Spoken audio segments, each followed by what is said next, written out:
Susan Walsh AP updated on December 20 at 12:45 a.m. Ada Speaker Paul Ryan brought the gavel down on House passage of a $1.5 trillion tax cut on Tuesday. A raucous cheer went up among the 227 Republicans who voted for it. It was an outburst of celebration, and of defiance, of the economists who disputed their fiscal claims, of the Democrats who assailed their morality, and of the polls suggesting that Republicans had just voted themselves back into the political abyss. The Senate followed suit on a 5,148 party line vote after midnight on Wednesday. Once the final House vote occurs later on Wednesday, the GOP will have made good on one of its central promises, delivering a steep reduction in taxes for corporations and small business owners, and a more modest one to millions of individuals and families.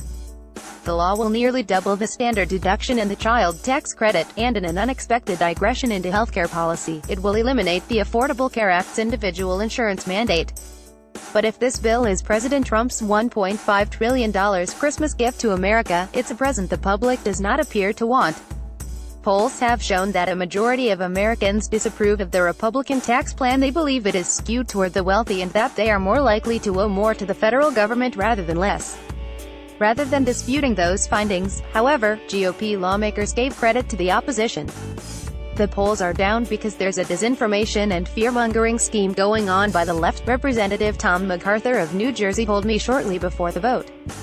MacArthur is one of those Republicans whose vote on Tuesday could come back to haunt him next year if the perception of the bill doesn't turn around. He represents a competitive district in a state that will bear the brunt of the tax bill's limits on the state and local deduction. After criticizing an earlier version of the GOP proposal that killed the popular provision entirely, MacArthur helped negotiate a compromise and is now an ardent defender of the policy. Republicans like him are betting that Democrats have had too much success in trashing the tax bill, that far from being angry, their constituents will be, as MacArthur put it, pleasantly surprised when their taxes actually go down next year. And they may be right. Democrats have seized on expiring provisions in the GOP bill to argue that over the course of a decade, it represents a tax increase on millions of middle-class families. But in the short term, analyses show, the vast majority of people will pay less than they do now. They're going too far, and the facts are going to catch up with them, MacArthur told me.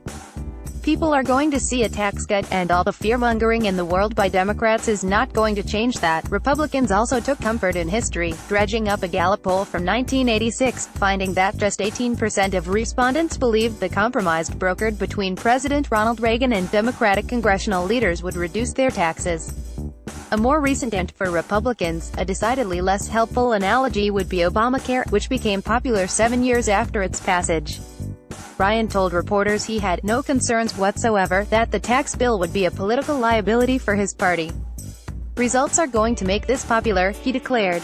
The bill should become law on Wednesday after Republicans suffered an embarrassing hiccup on Tuesday afternoon.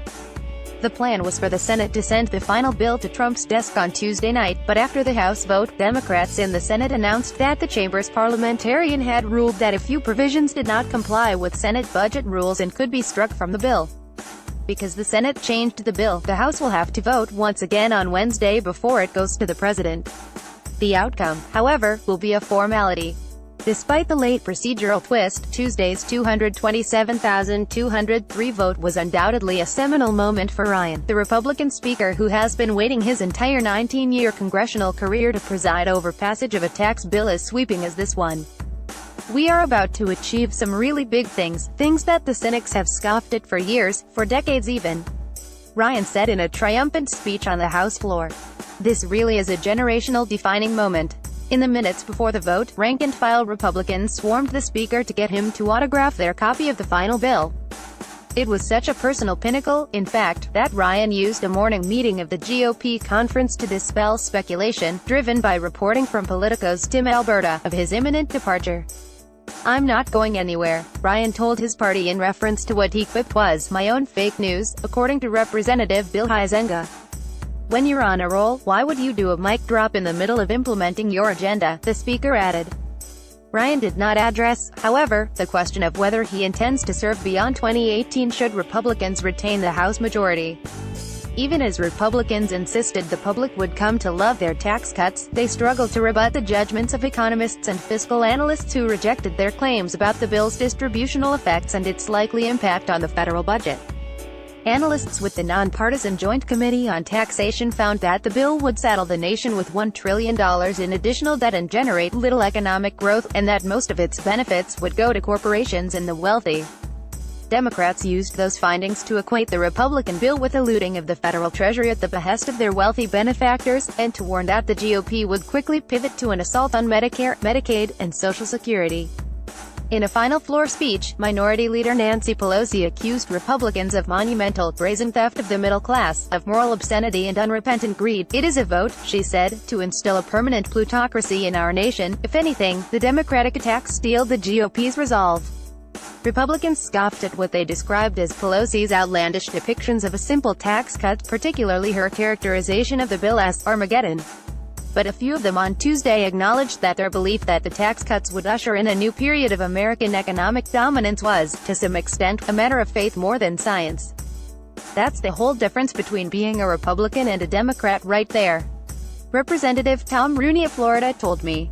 "I hope it's true, because if it's not, then we're going to end up with bigger government and much higher spending. And then I'm in the wrong party." Representative Tom Cole of Oklahoma put it a bit more succinctly. "God made Republicans to cut taxes," he quipped to reporters.